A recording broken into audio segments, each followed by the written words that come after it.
Hello, everyone, and welcome to Choose the Tips for Parents of Teens here at Raising Remarkable Teenagers. And today we have our lovely Kim Marshall, and Kim is going to be talking to us about eating difficulties, eating disorders, eating challenges that especially our teenagers have. And I'm going to leave it to Kim to explain all that, because you guys know I've got my own side of it that I can talk about. But the reason I bring these amazing guests is so that we can hear their personal and expertise side of things. So Kim herself struggled with eating disorders, and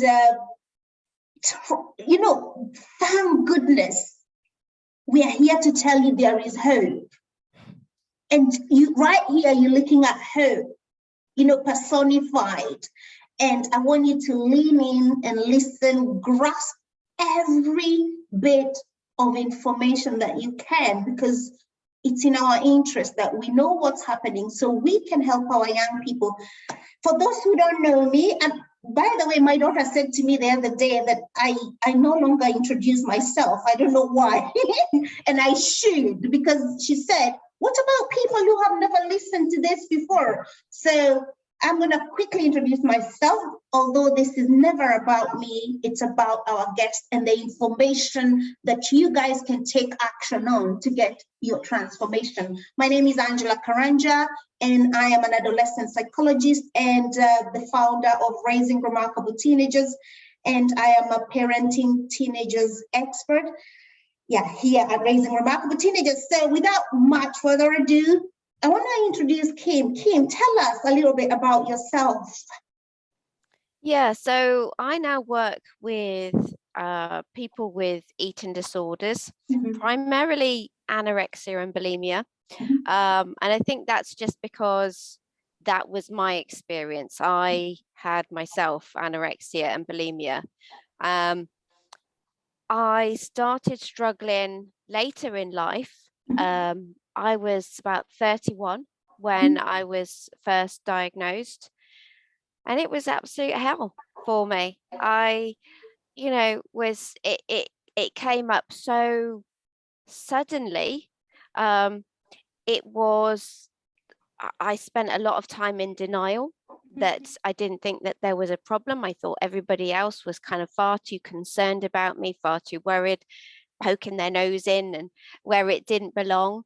And I didn't realize until things had got pretty ingrained, pretty intense, till I'd lost quite a lot of weight. I didn't think that there was an issue, because there was a voice in my head telling me that there wasn't an issue. But once I finally realized, I went to the doctors, and I think initially I was given about six weeks of counseling. I thought, gosh, I don't think that that's going to sort me out. And I think that the counselor that they chose for me, it wasn't particularly a good fit, or whether I wasn't ready at that point. But I ended up telling her what I felt that she wanted to hear. So I was kind of so worried about her and wanted her to feel like that she did a good job. So that was that. And then I just kind of thought, okay, well, I've just got to kind of get on with it then. And I went through a sort of time where I was kind of going through stages of anorexia and then of bulimia. And I was really struggling again. I went back to my GP. This was kind of like a couple of years later, went back to my GP again. And he said, well, I'm not going to refer you because you got better before, and so you can do it again. And I was like, when did I get better? When was that? Because I can't remember ever getting better. And then it was like, you saw me when I was going through a bulimic phase, and I'd obviously restored some weight. And so in the doctor's eyes, I had got better. Oh, And I see. yeah. And Right so there, actually, right there is one of the beliefs, one of the myths that we're going to be talking about. Yeah. mhm. Oh. Yeah. So I had to really fight to get that help. And then because it's not easy kind of reaching out for help, because there is a lot of fear involved. It's like the whole word recovery used to terrify me, because in my eyes it was kind of like, well, I just envisaged me being fat, and why did I want anybody to help me do that? Because that was the most terrifying thing for me. But um I kind of I got finally got the help. I went back to see another GP, and they did refer me, but I had a long wait. And then what do? You kind of think, well, I'm obviously not that bad, otherwise I'd be, sort of whisked off somewhere. Front of the So queue, yeah. yeah. So I kind of restricted even more because I wanted to be taken seriously. And that is a common thing. And because, particularly eating disorders, a lot of the support that is offered is based on your BMI, which is really, really wrong, infuriates me, because eating disorders are mental health illnesses, Absolutely. they are a way of, like, so maybe something in your life or a series of things happen in your life that you feel that you can't cope with or can't control. So subconsciously you're like, okay, you turn to something that you can control, external to you. And so it's around controlling the food and the weight, because you can then start to feel like you have some control of something, and it's a way of avoiding the emotions and the pain and from something that's happened in your life. It's nothing to do I mean, the symptoms are around food and weight, but Mhm, that's not really what it's about. And you need to get to the root cause, mhm. the you know to be able to help somebody, really help somebody through this, if that Wow. makes sense. Yeah, that is so amazing. So another thing I heard you say Hmm. is you got this later on in life. It Hmm. manifested later on in life, Hmm. and and most people tend to think that it only happens when the young girls. Hmm. So that's another thing I want to be because I know even parents who are going through such kind of difficulties. Hmm. And then obviously I know young people who are going. So tell me, why we're going to come back to that story because it's such a powerful story, such a powerful experience. And obviously for people to hear what you've gone through and then see where you are, Hmm. gosh, it's a hope story, to be honest.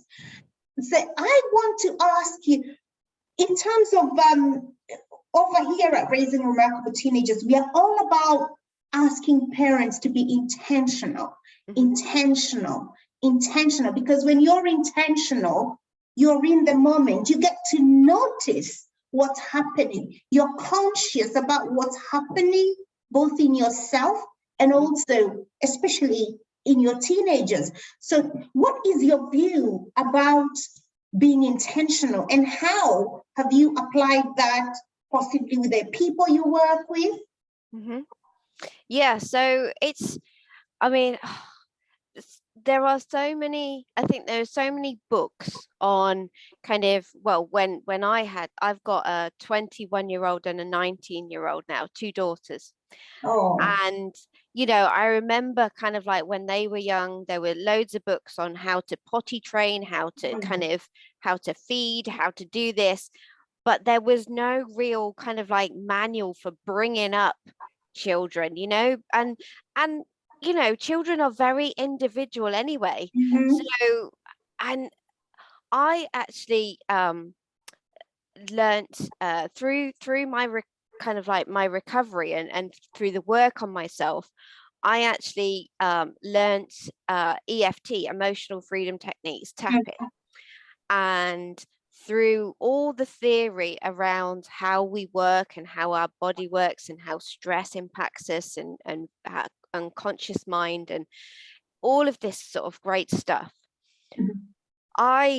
gosh, I wish I'd have known that years ago, particularly kind of like as a teenager and when my kids were little. I really wish that I had had that knowledge. But for me, knowing what I know now is such a blessing. And kind of like to be able to kind of like work on myself. I've got, sort of, I wasn't a perfect parent, just like everybody. I was just trying to do my best according to what I knew at the time and what resources I had, etc.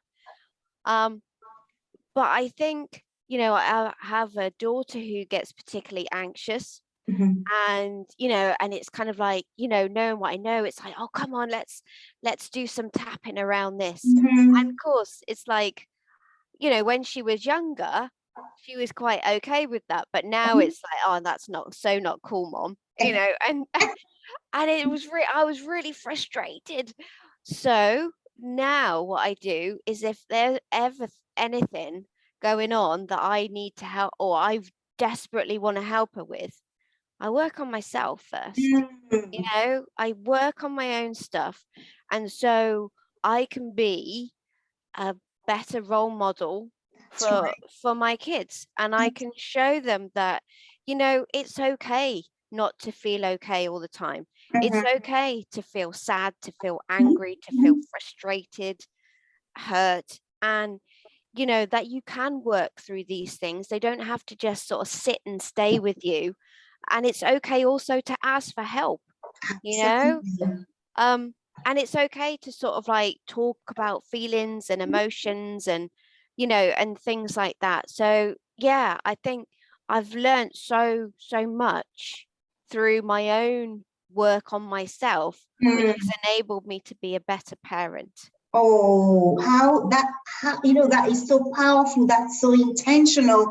And you mentioned something that we talk about a lot here, about a lot of books, a lot of programs.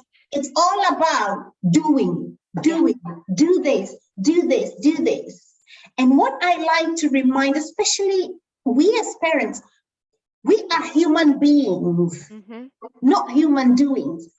The most important part of who we should be addressing is how we think, how we feel, how we behave, not just doing. And most of us are very, and I put my hand up, I am guilty so many times as charged. You're thinking, have you done your bed? Have you done the dishes? Have you done it's doing, and not actually addressing, how are you feeling? How are you feeling? How are you today? In fact, I say most of our teenagers, especially in the older adolescents, when they're out, most of us parents, when the kids are running late, the first thing we ask is, oh, where are you? Or what are you doing? Right? Imagine if we shifted that to, how are you doing? So that they know that you're actually concerned about them. Yeah. You're not attempting to troll or trail them where they are, you see? And I like your work, that EFT, because I'm very, very conversant. In fact, one of my postgrad research was assessing the efficacy of EFT on young people on young people in the UK. So wow. It was for anxiety. So, and it was really, really powerful. Just a breakthrough. It was a breakthrough research actually. So I'm very not only do I know that it works, but it's very personal to me because it was something I was involved in for young people. and how good it is for relieving their anxiety. So I want us to go onto onto some of the beliefs that people have about bulimia and anorexia. And I would like you to talk about some of them, so that if we can burst a couple of them, so that we are aware of possibly what even to look out for. Yeah. Yeah. I mean, the thing is, like I said, eating disorders are mental health illnesses. They're not really about the food and weight. And like you say, anybody can develop an eating disorder. It doesn't discriminate any age, any gender, any race, any sexuality. That's it. I mean, I don't know why I didn't develop an eating disorder when I was younger, because there's definitely kind of like the influences there, but maybe for some reason, I don't know, it just didn't happen. But there are a lot of sort of stereotypes, and I remember myself when I was diagnosed with anorexia, and I was kind of like, but I can't have this because, in the media, it had been portrayed to me as this kind of skeletal person. And I was like, that I don't look like that. That's not me. And I was still eating, I mean, it might have not have been that much, but in my head, it was kind of like, I believed that people with anorexia didn't eat anything at all, or maybe like a piece of lettuce or something like that a day. I had just there were a lot of misconceptions about what an eating disorder looks like. And you think that people can tell, it's like, oh, some of the comments about, people, oh, you don't look like you've got an eating disorder. And these can be from doctors and professionals. I've heard. How can, if eating disorders are a mental health issue, how can you tell? I know. Because actually, contrary to popular belief, you can have somebody who is diagnosed with anorexia who is of normal weight and and the same with bulimia. They can be underweight, normal weight, overweight. It doesn't, it's the behaviors that may be different in everybody. So there's not, it's like, I'm not keen on labels and sort of putting people in boxes anyway, and but again, these are, it's around it's talking about the behaviors that people have, whereas that is not the real issue. The real issue is what's going on in here, the mindset of somebody. And I just want to jump in there and say, the young people I have worked with who were identified and came to us as having eating disorders and eating challenges, and that's either too much or too little, right? And in the middle of that, doing things that are not normal, that disrupt the digestive system, because, and I mean, of course, because of privacy, there's a lot of things that we don't want to talk about, and also we don't mention them so that other young people don't take on that and then go and do that, right? But some of the things that I have heard, I'm like, whoa, but then we go deeper. And like you said, it's a mental health challenge. Do you know, for all of them, it came down to image. Who am I? I don't like who I am. And I think this is what's going to either make me, that's their solution. That's the way they know how to. Yeah. And obviously both of us know that's not necessarily the best way to do it. It's their way for that time, because that's the only thing they know. And what we do is especially work on their image. Who are you? Who are you? And we go deep into who are you? And one of the things I have seen in my work when young people, and even us as parents, are able to answer that question, who am I? Who am I? And deep down within myself, I believe we are spiritual beings having a human experience, right? Yeah, and, me too. And what does that mean? You know, spirit is perfect, right? Spirit is always seeking to expand. You know, there's so many things we can talk about. It doesn't need to compare itself to anything. It doesn't need to do anything to be worthy. You and I and all of you guys listening, you are worthy before even you dress up, before you wear your makeup, before you do anything. You are worthy, you belong, and you are valuable, because life would not have formed you in the image that you are if there was no reason for it. Life doesn't work like that. And life is always for expansion. And it's very important for us to understand that's who I am. Therefore, I don't have to compete with anyone. I don't have to compare myself with anyone. I am enough, right? And when that image is distorted, this is where we have a lot of mental health problems. Mm-hmm. A lot of mental health problems stem from, I don't know myself. I am fearful. I am not enough, because you're more concerned about what other people think, or not appearing as, you know, these. We can go on, but I don't want to steal your thunder, because I want you to talk about, you know, all these beliefs that we as parents have about bulimia, about anorexia, about, in fact, the other day, let me just this is the last thing I'm talking about. I posted up, it was a post, a caption that said, I mean, things like body shaming. Mm-hmm. I was asked on media, do you agree with body shaming? And I said, of course not. I don't agree with any kind of shaming. It's cruel to shame someone. Mm-hmm. It's cruel to shame anyone in any shape and form.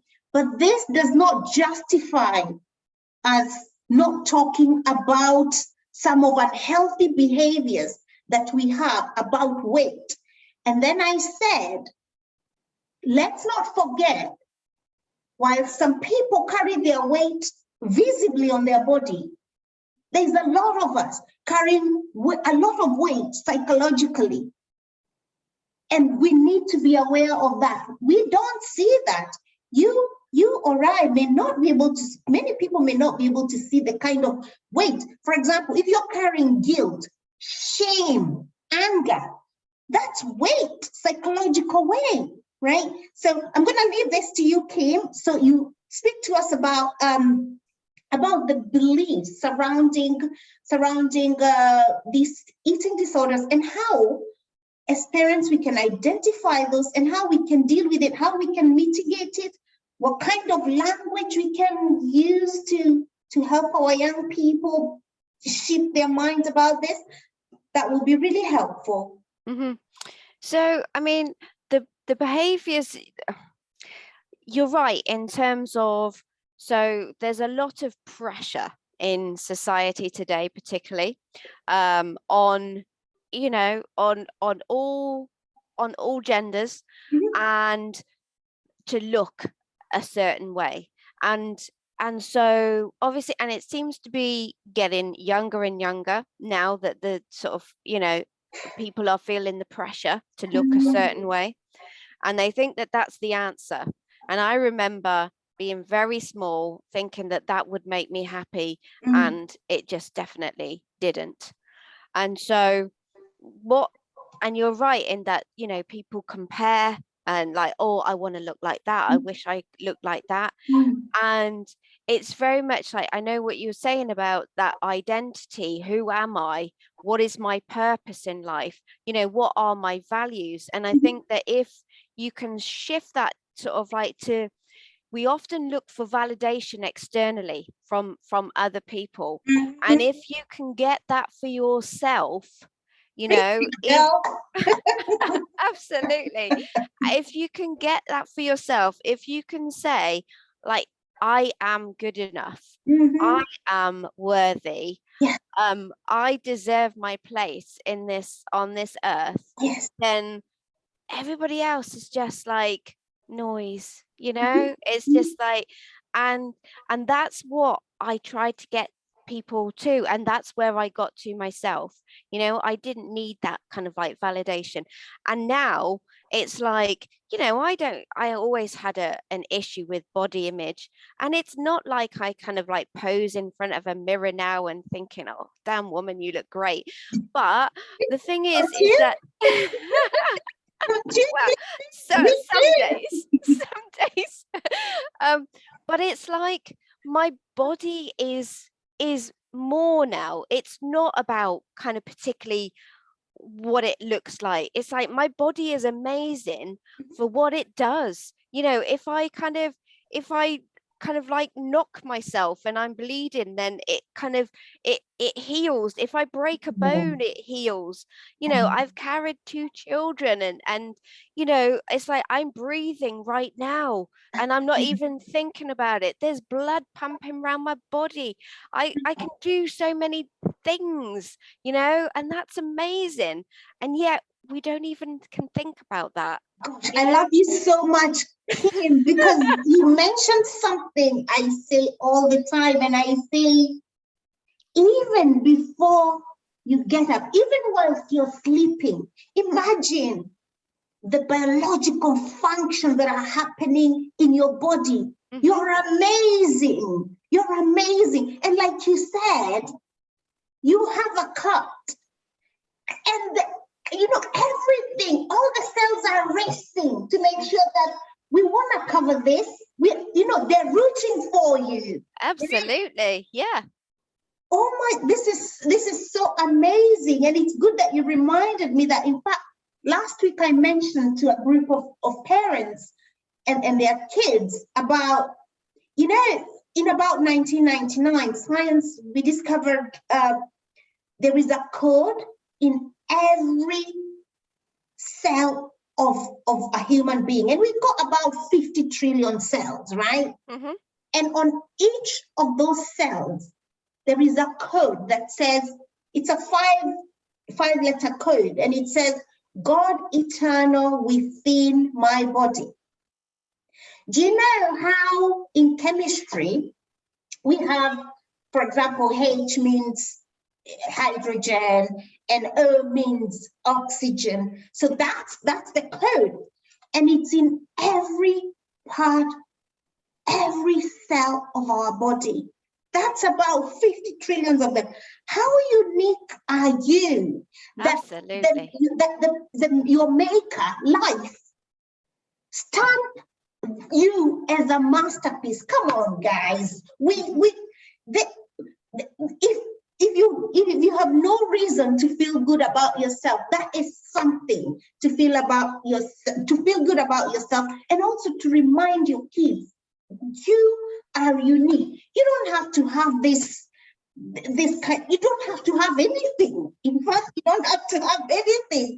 So I am so glad you mentioned that, Kim. I am so glad we are on the same, you know, I'm feeling high. Good, good. But I think as well, sort of like for parents, it's really good to talk positively about our body as well. I mean, I remember I was at one of my daughter's parties. This was years ago. It was probably like a 7-year-old's birthday party. And I went, and there was this little girl, and she literally sort of like pulled up her top, exposed her tummy, flat tummy, and said, gosh, I'm so fat. And I was like, okay, so that didn't come from her. but it obviously came from somebody very close to her, and she picked up that language, and she was mimicking what she saw around us, because as children, particularly from sort of, up until 7 years old, we're like sponges. Things don't necessarily need to be said. We pick up on everything going on around us, and we learn so much from our parents, from our teachers, from kind of uh, TV and advertising and all these things. And and we'll tend to take on those negatives, and we'll take them on as our own, and then we will form beliefs about ourselves based on that. And that's where the I'm not good enough, I'm not lovable, I'm stupid, I'm fat and ugly, all of these kind of self beliefs kind of come from. They're So self-defeating, they're self-defeating. They're not advancing you. They are not true. No. They're not true, because that's not the person life made you to be. You are a masterpiece, right? Oh, absolutely. But unfortunately, in schools, nobody teaches us that.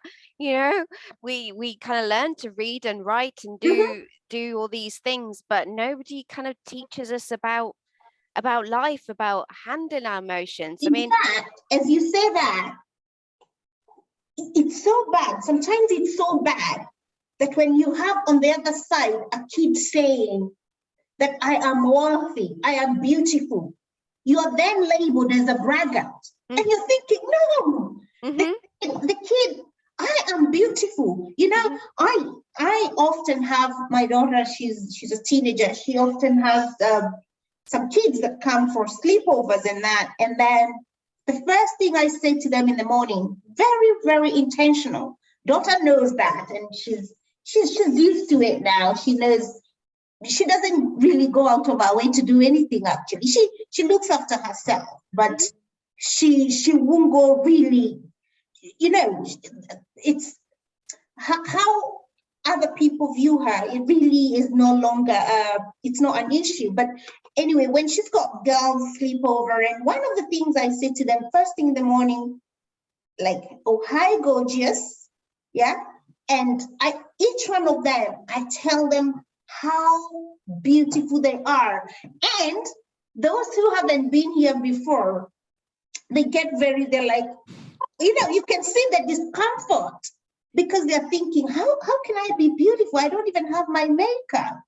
And then we have those conversations about who you are, about your inner beauty. The other day I posted something about, especially our girls, it's not just our face beauty. Let's work on our brain beauty, because how we think about who we are really determines about our mental wellness. And I like what you're saying about really getting a hold of ourselves and really let's get to praising ourselves.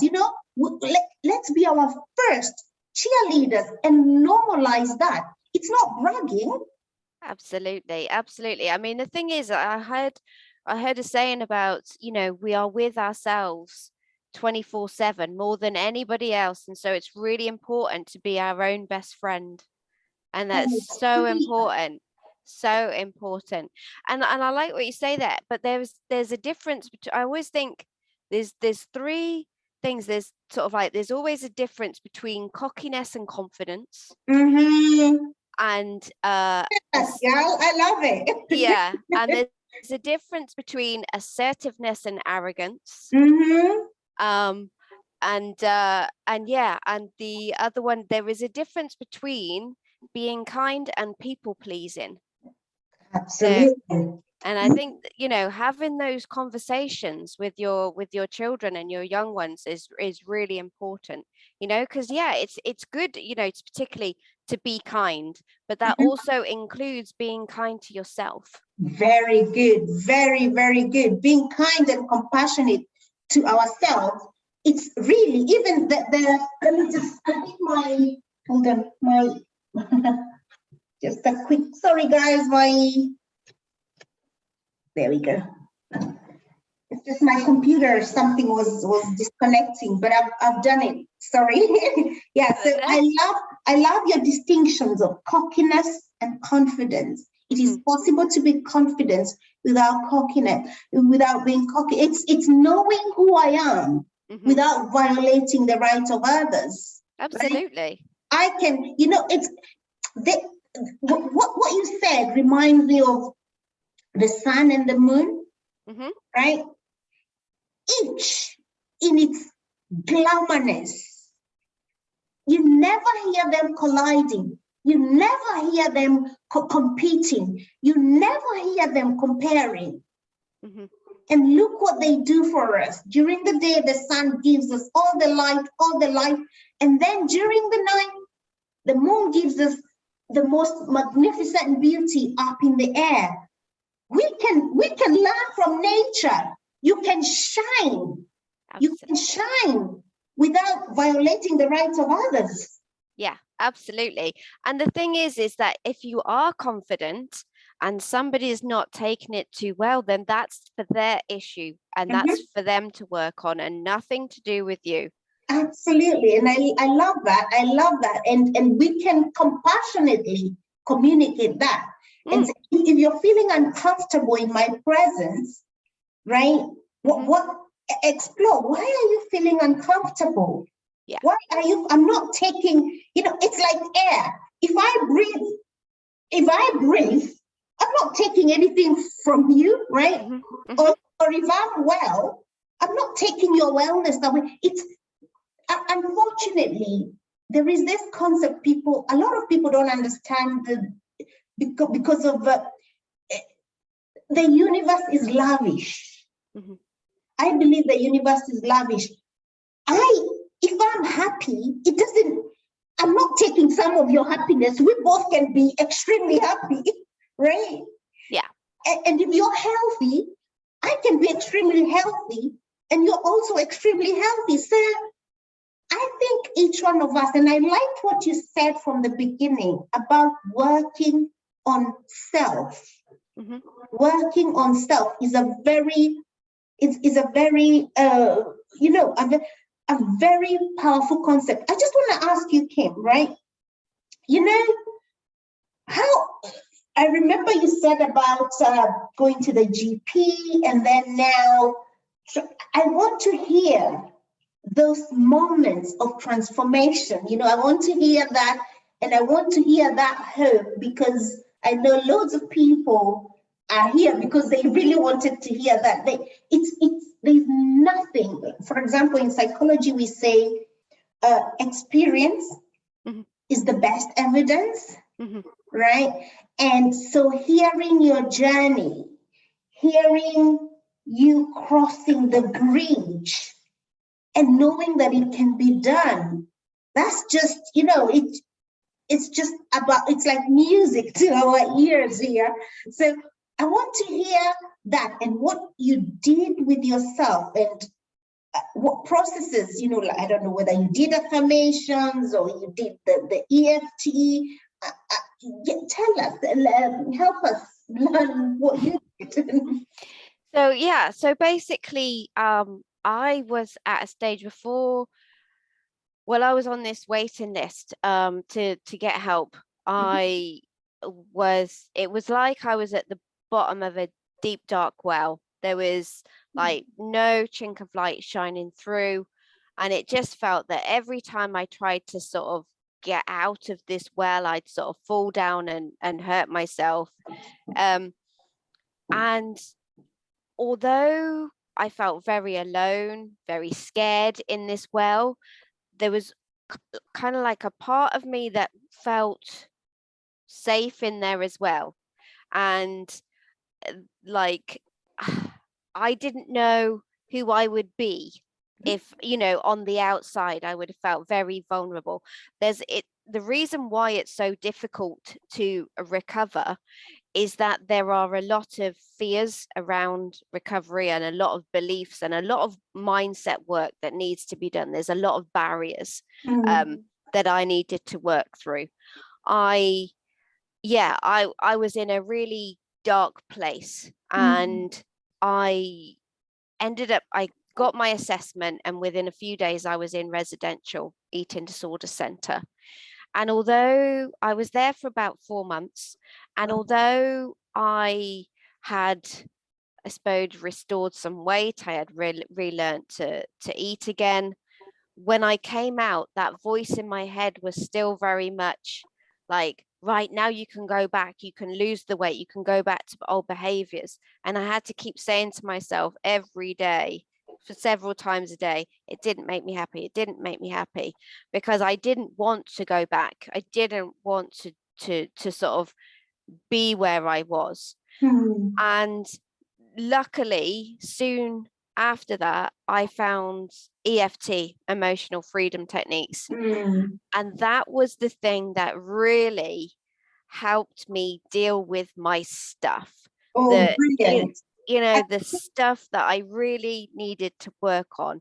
The root causes, because it was the end of my marriage, which triggered the eating disorder. All the emotions that I'd bottled up because I'd not learned as a child to how to express my emotions, how to talk about them, how to kind of feel them, how to work through them. I just kind of like totally avoided and bottled them up. Um, I dealt with my relationship with food. I was always known as sort of like the picky eater and things when I was little. And kind of like remember being made to sit at the table to kind of like finish what was on my plate. And that developed I had sort of like that association between food and punishment and guilt after that.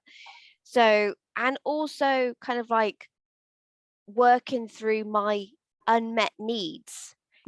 What is kind of like restriction, or then sort of like from the bulimia side, kind of what is food actually giving me? What need is it kind of meeting?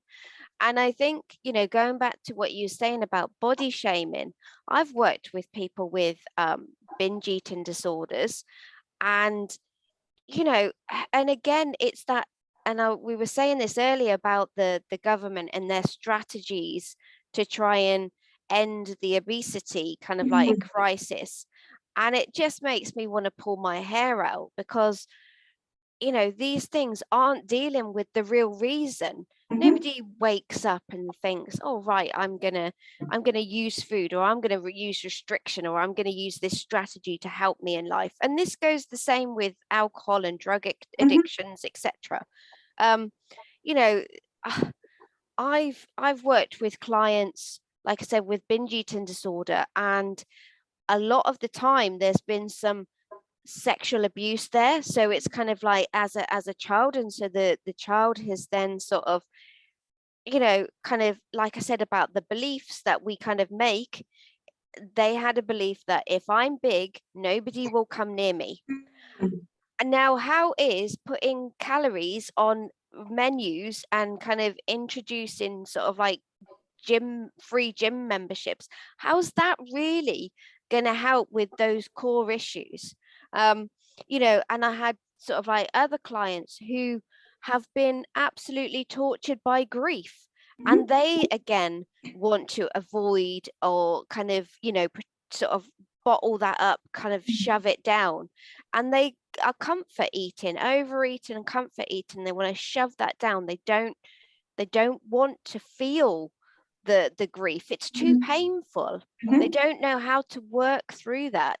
um and so again, these it's working through the real reasons for what's behind the eating disorder, what the reasons why we develop an eating disorder in the first place. That's what needs to be addressed in order to move forward with this. It's not just about, for somebody with anorexia, it's not just about restoring the weight.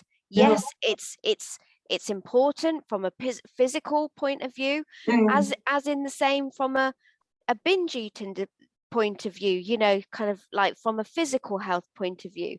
But like you say about that mental health, we carry all of that, and we carry the energy, all that kind of fear, that guilt, that shame in our body anyway, that is weighing us down. And so we need to let go of that too. And it's so important. And that's why I always say a lot of even a lot of physical diseases really are what we call psychosomatic. Oh, absolutely. They originate from our it's mental and psychological problems. So I want you to speak to us about this EFT, because some of you guys have heard me talk about the emotional freedom technique, where you tap our bodies. We have certain meridians, and I want him to speak to that for us who've never possibly ever heard of it, and for those who've heard it, hang in there, because everyone explains it in a different way. And just like me, even though I know what it is, learning, repetition is the first law of learning. So when someone says it in a different way and another says it in a different way, that's how we learn and assimilate this information. Kim, tell us, how does EFT work to regularize our emotions, our trapped emotions? Mm-hmm. Yeah, so I would say, imagine that you weren't a fan of public speaking, and you were asked, maybe through your work or whatever, you were asked to give a speech in front of, say, 100 people, 200 people. The chances are a lot of people, well, they would start to have, even at the thought of it, they'd have a racing heart, sweaty palms, they'd sort of maybe throat go dry, stomach would start churning. And we call that negative energy in our body. And the emotion attached to that might be absolute anxiety. And so we have this negative energy, and what we do is we tap on what you rightly called as the meridian energy points, similar to acupuncture points, but we don't use needles, we just do the tap.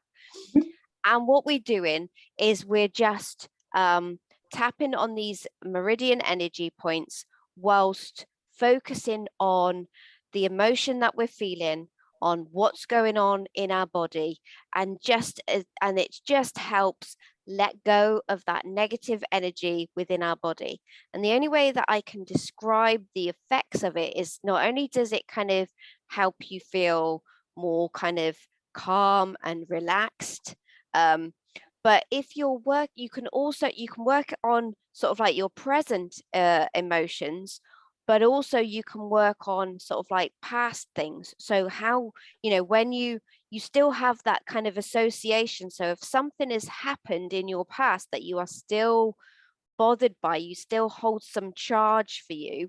When you think back to that, you feel that kind of energy in your body, and again you can tap on that, and what happens, you kind of become more calm and relaxed. And it's like, imagine there's a really intense memory that you have got, and when you first sort of start thinking about it and you describing it, it's like it's here, and you can think of it so clearly. But after the tapping, it's like it's kind of quite distant and it's blurry. You can still remember what happened, but the impact on you is just totally different. And it's almost like, imagine that you go through life and you've got these sort of suitcases, and you're kind of carrying all this kind of like emotional baggage within these suitcases.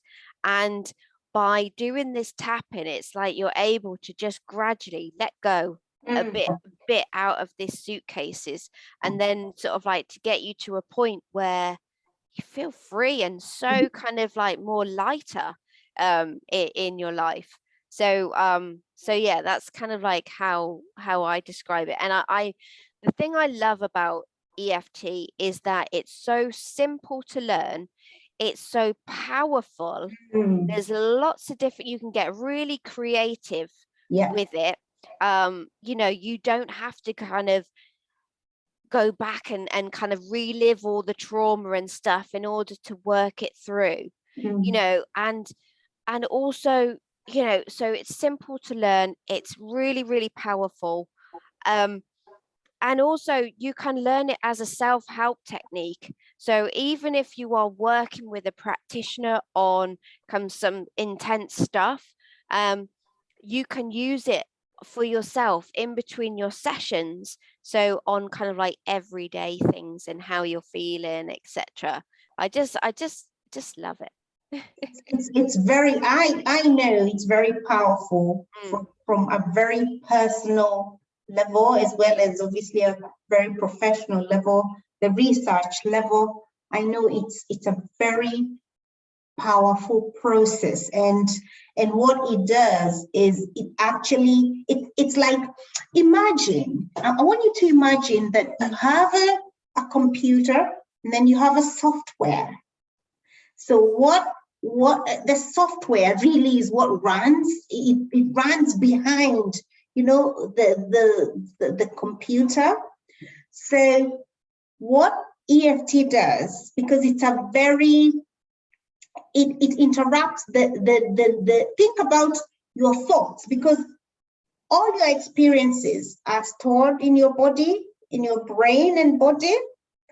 And that's why we have memories that reminds, it's like you're reliving again. When you smell something, you're like, oh damn, I remember exactly what happened at that time. And like he was saying, what EFT does, it doesn't mean you'll not remember, but the energetic control, the energetic hold, you know, it's like, now, you know, it's honestly, it's this giant that was controlling you,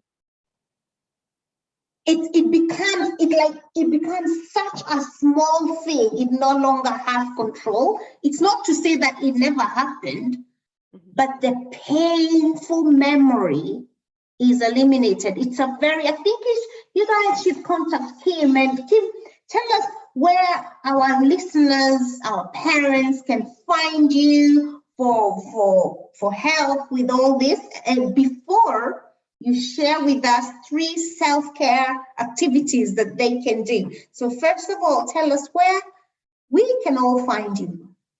So I'm on, my website is www.kissgoodbyetoanna.com, and Kiss Goodbye to Anna is all one word, and Anna is ANA. But I'm also on Facebook. I have a Facebook page, and that's Kiss Goodbye to Anna as well. So that's kind of mainly where I hang out. Nice. And the self-care activities, definitely EFT tapping. That would be my number one. But also I like to do morning pages journaling. I find that really, you know, when you've got sort of all these kind of this mental stuff going on in your head, all these thoughts, and that sometimes are very conflicting as well, that are kind of like fighting for your attention. I find morning pages, so that's just kind of like basically journaling, free writing, whatever is going on in your head, just a way of kind of like getting it out of your head and out of your body. And well, I don't know whether I can restrict it to 3 actually, because I would say my other ones would be meditation, walking, and dancing.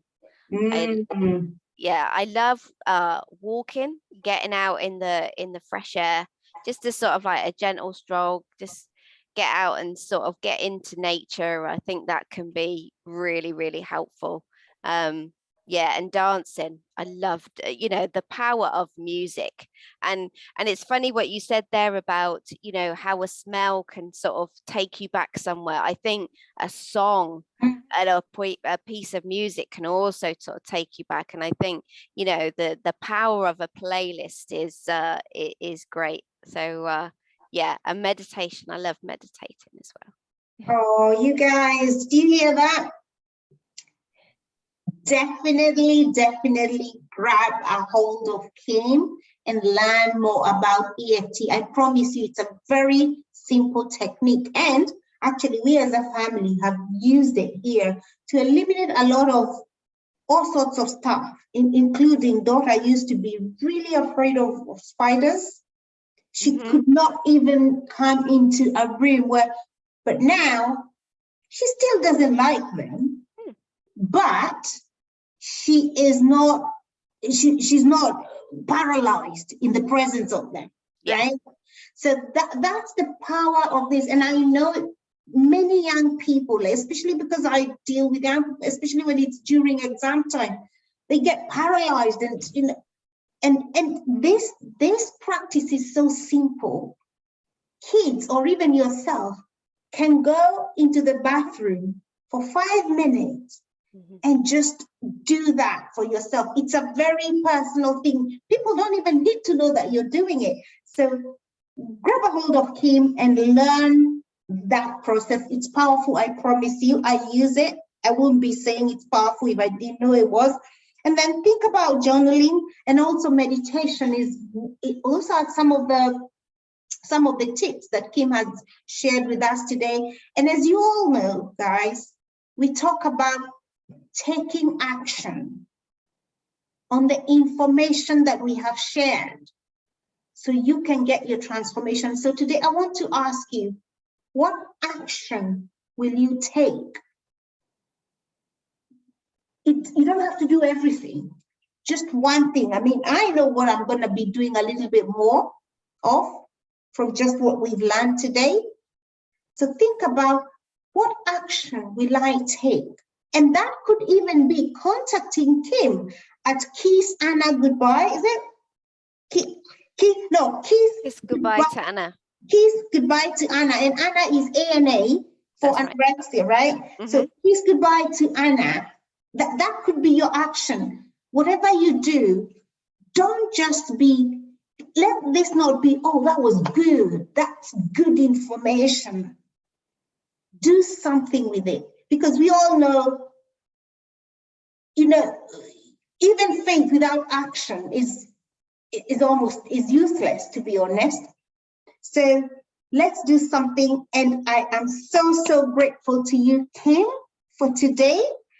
I am asking everyone, please grab a hold of Kim. You know where to find her. That's kissgoodbyetoanna.com. She's on social media as well. That's where I found her. Really great information. So I am so grateful. So grateful. And if you've got any last minute thoughts for our viewers and our listeners today, Kim, shout it out. It's really, when your loved one has an eating disorder, it is really difficult. It doesn't just affect the one person, it affects the whole family. So it's really important for you to take time for self-care for yourself, get your own support, particularly if your loved one is in that place of denial, like I mentioned before, and is not kind of like is reluctant to get help. Really sort of get your own support around that, and deal with your own feelings and your own frustrations, your own worries. Don't make your conversations all about behaviors. Talk about emotions and normalizing the emotions, but also, you know, if you're trying to support somebody, you know, it's not just about the eating disorder. Make sure you have some normal activities in there, so have some fun in there as well when you can bring that, and also kind of have your own time. And you know, if you have kind of say one, you know, if you have kind of multiple children, and you're, you know, kind of like a mother to other children, and you're a wife or a husband, then, you know, you have other relationships as well. And yes, it is a concern and it's a real worry, but, you know, avoid going into that rescuing situation, you know, and allow yourself to take some time out to sort of like enjoy these other roles and you know, have those as well. Yeah. Oh, wow. Thank you so much, Kim, for the love that you've shared with us. Thank you so much for having me. I'm so grateful. Thank you, everyone, for turning up and tuning up and showing up for this edition of Tuesday Tips for Parents of Teens here at Raising Remarkable Teenagers. And we look forward to seeing you and meeting you in our next episode. But for now, we are going to say bye-bye. Remember to take action on that information so you can get that transformation. We'll see you soon. Bye-bye now.